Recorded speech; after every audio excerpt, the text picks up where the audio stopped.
Okay, big topic here with mother-son relationships. Now, I'm going to be talking about the mother-son relationship in this video, but please understand, some of the principles that I'll be highlighting are also present in the father-daughter relationships as well. Okay? I'll probably do a video on the father-daughter relationships in the future, but start here with the mother-son because I am a son and I did have an earth mother. Okay?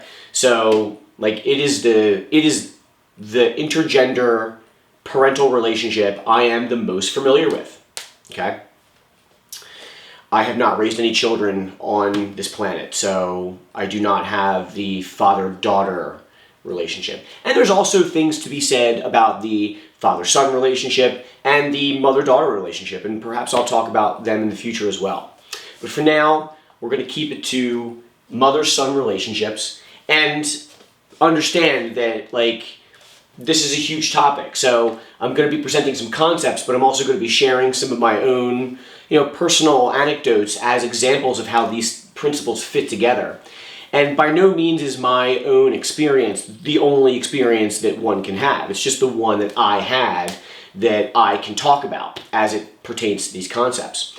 And if you're watching this video and you start to feel yourself feeling uncomfortable about some of these topics and things that we're talking about here, I encourage you, again, to feel your own emotions, right? That's what humility is. Humility is owning and feeling all of our own emotions, okay? And why is humility important? Humility is important because that is when we can receive God's truth on any particular topic, okay? And then when we receive God's truth and we release all of our errors, we're being humble, then we have the opportunity to receive God's love, which is an energetic substance that God's soul gives to our soul, and we feel it, okay? If you can't tell, my voice is a little hoarse. Been doing a lot of screaming past couple days. And actually, some of the concepts I'm going to be highlighting to you in this video were new to myself, new realizations that I myself am now aware of because I've been going through the techniques that I've been highlighting in these videos. Okay, so let's jump into this. Okay. Okay, so mothers ultimately play a huge role, and in Western society, probably an outsized role in the development and early education of children. Okay? Now, why is that? Well,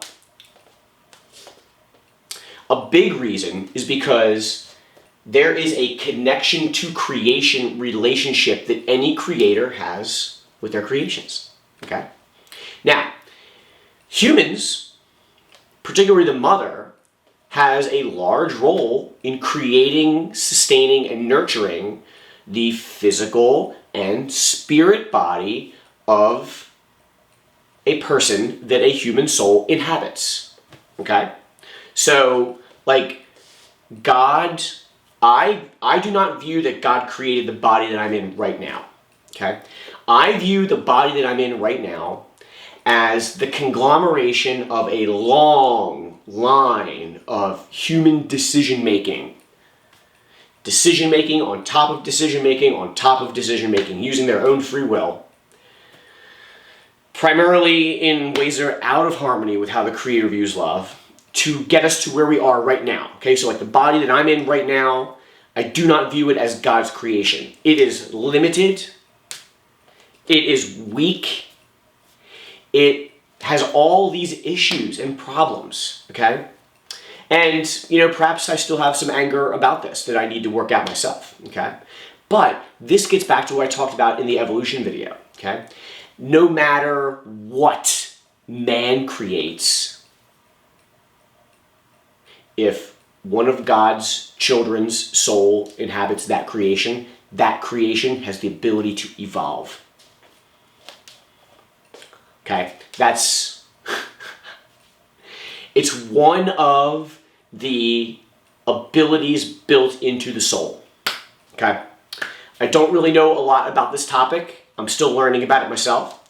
But essentially, like, see, this is why, like, cloning is going to get real weird, okay? Because humans going to create a clone. Does a human soul incarnate into that clone? And then because you're manipulating a person's physical body and spirit body, you're giving them a whole set of memories that they never had. If that's a real soul that incarnates into that being, now you've got a whole nother set of emotional problems on top of all that. That's probably what's going to happen, you know, because humans, we're a mess, you know, we're a mess. Anyway, to me, it's not that hard to project that into the future, because when I look at the bodies that we're in, I feel like these are alien designed slave bodies. However, the Creator gives all of her children the ability to evolve themselves. They can evolve through receiving the Creator's love, right? So, like, yeah, I know those are some big concepts, but yeah, I believe we can alter and change our genetic material. Why not? If there's anything to take away from how insane this place is, it's that we don't know, right? So we need to use our imaginations. I'm pointing to my head, but the imagination really comes from the heart. We need to use our heart-based imagination, okay, to create new. Okay, so that being said, there's a huge, huge connection with a mother and any of her children. Okay? So, like, for example, when a child, a newborn, is hungry, the woman's breast will start lactating.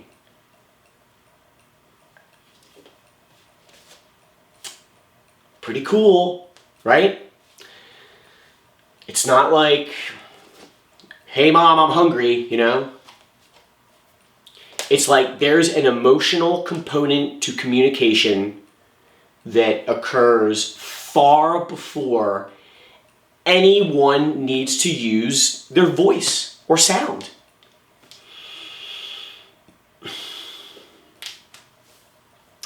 These kind of connections can exist amongst anyone if we looked to build our sensitivity and build our own innate abilities that have more to do with the spirit body. You know, we'd be living cleaner, we'd be probably working less, but we'd be more psychic. We'd be doing more things in non-physical ways. Seems like that'd be a lot more fun. You could do physical things because you wanted to do physical things, you know? You could go ride your bike because it's fun. Not because you had to. Okay, so how about same example with the feeding, right? So then a child, I mean, we're talking about sons in this case, but it's any child, starts to take milk from the mother's breast if it's available to them and offered to them, which is not always. And then that develops an even further actual physical connection to go along with the non-physical emotional connection, you know, of creator to created. Okay? Now, here it's designed to lessen over time, right? And you can look no further than the progression of food, right? When the child's in the womb, it's receiving everything from the umbilical cord of the mother, right? When the child leaves the womb, they get their nourishment from the breast of the mother. At some point, you start introducing external food to them. And now theoretically begins their process of independence and growing and using their own free will, okay, to create and manifest what they want, because they are their own separate beings.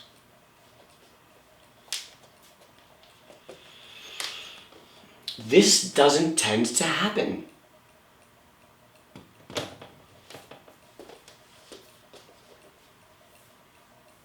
Why?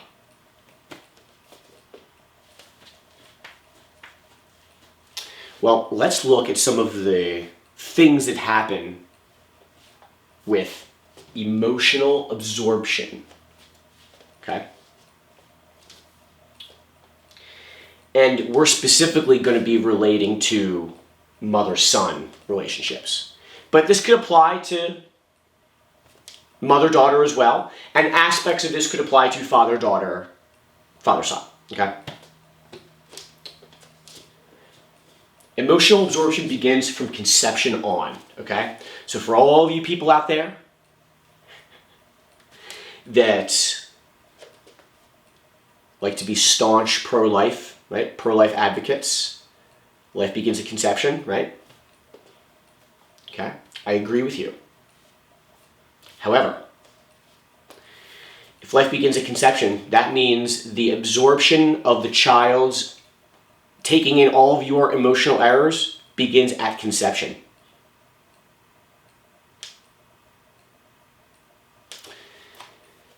Did you feel feelings that you didn't want to be pregnant? Do you feel feelings like, oh shit, I can't handle this? Do you feel uncertainty? Do you know who the father is?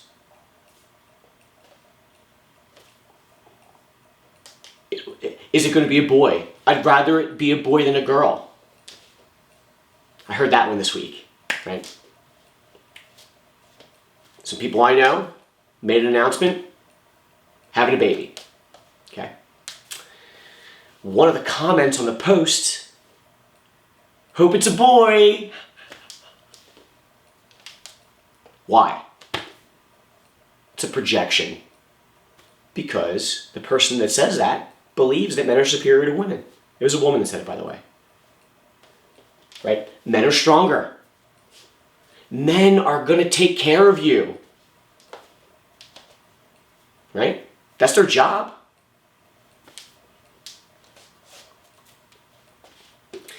How about if you're a mother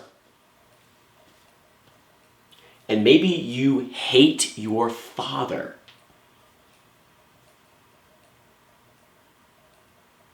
Well, you'll raise the best boy that was ever raised, right?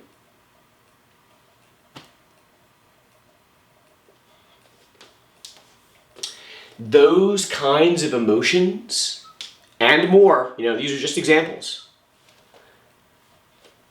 They go into the child. Okay? And this is where it gets real wild, because the child does not have the ability to feel its own grief for self-preservation purposes. So like when the child comes out and is crying all the time, it's partly to get you, the parent, to also release your grief.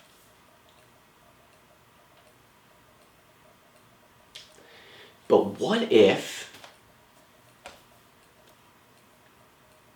Okay, so let's say you buy into that, okay? And you're saying to yourself, okay, yeah, like the kids that are crying definitely are getting it from their parents, right? Well, then my son better not cry, because crying's weak and I'm a great mother.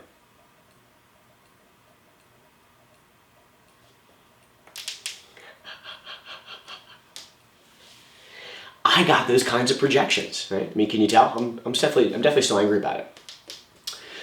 In fact, there's a story that my grandmother likes to recount to me. She's told me this many times, where the day I was born, when I was in the nursery, that there was another female child crying. And that I picked my head up and looked at the child. And the way they tell the story, it's like, yeah, Michael was just trying to chill out and this other baby was just crying and crying. And you picked your head right up and you were like, bitch, shut up. That's the way they view it.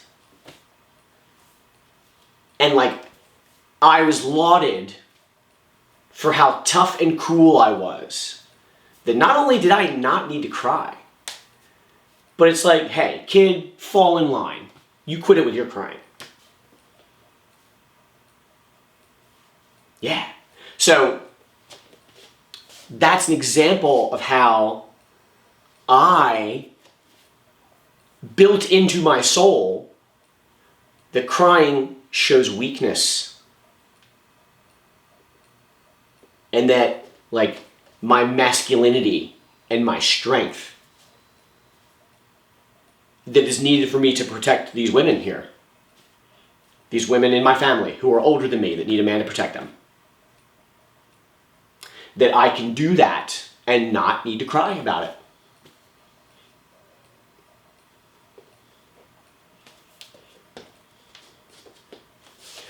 Order and gender are going to play a role as well, right? Firstborn, guess what? Heaviest projections. Okay? And oftentimes there's like, people make jokes about like the order of siblings, right? And how their emotional needs tend to be different.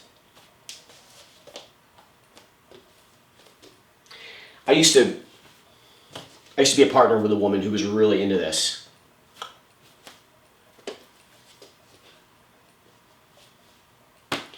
She didn't want to confront her own sadness about her parents. Her mom was the best mom that ever mommed. It's just how it is because it's order, right? It's psychology. That's just how it happens, right? It's predictable.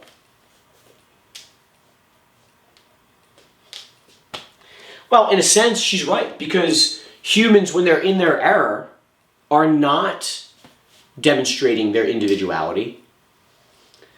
They are not being unique. They're doing the same stuff everybody else does.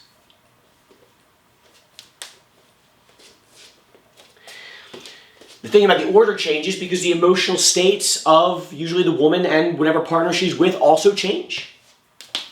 Okay? So, like, a lot more fear gets projected into the firstborn. So aren't I lucky as a firstborn male son?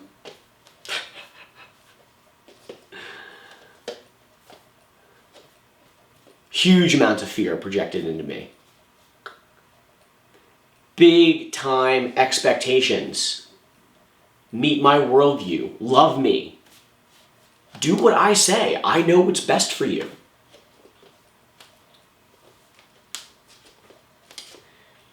Mothers train their sons to fulfill their demands.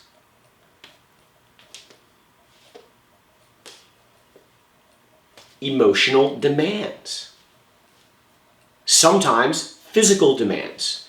Most often emotional demands. Okay? I've mentioned before, I've grown up in the Philadelphia area. Okay? The sort of situation I grew up in culturally was like a lot of people identified as being Italian American and a lot of people identified as being Irish American.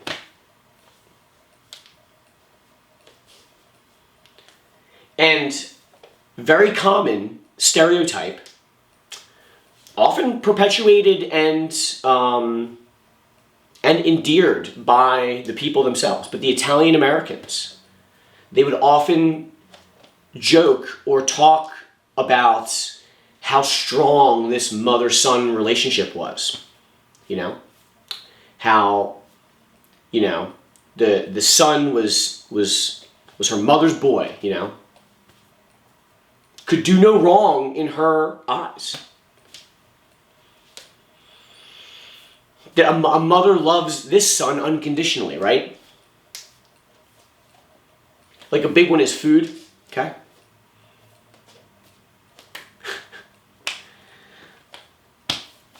There's a lot of overweight Italian American guys where I come from. Okay? Because their mothers project on them, eat all my food because I'm the best cook. This is how I show I love you. Eat. It's totally unhealthy behavior. I can't tell you how many people have told me their mom is the best cook in the world. Really? It's an error. It's an error. Your mom is not the best cook in the world, okay? And you know, like in my case, I actually enjoy cooking. Even when I ate animal products, I still enjoyed cooking. I still enjoy cooking now. But, like, the notion that, like, it was challenging. Like, I was with a partner. She was challenged that I enjoyed cooking. Why? Because that's a woman's job, right? So from her perspective, if I can handle myself in the kitchen, and if I make food better than she can make me, well, then that's one less reason that I need her, right? That's an example of codependent addiction. Rather than look at it as like, hey, this is great, like, there's two people here in this partnership that can and enjoy cooking. You know, it gets wrapped up in this stuff, you know?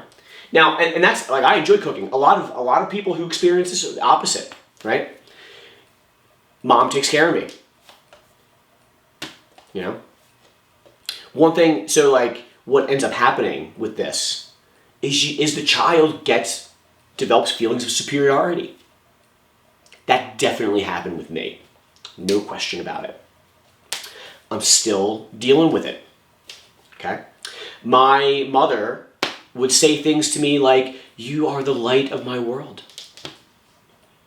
Or she would sing, "You are my sunshine, my only sunshine," to me. Sounds loving, right?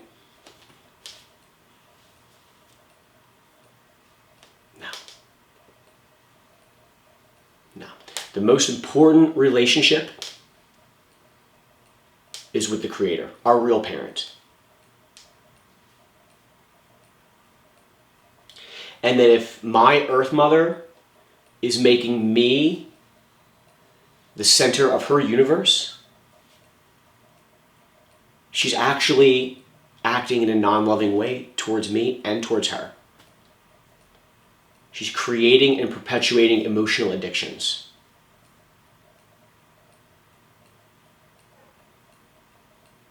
She should view me as I am the steward of this person's life until he becomes an independent person. And then our attachment lessens over time, and then the nature of our relationship changes. It's no longer mother-son. It's soul brother and soul sister.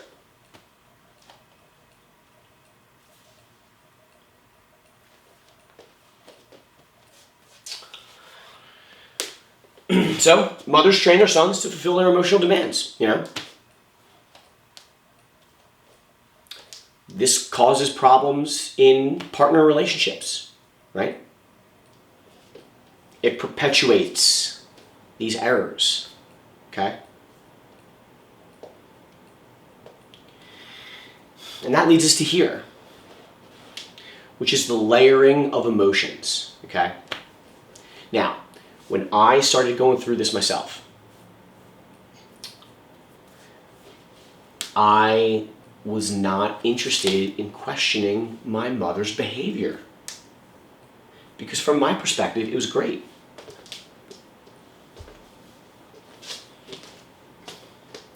All right, we're running along here on this video. We'll stop it here. We'll pick it up in part 2. We'll talk about how to work through the emotions.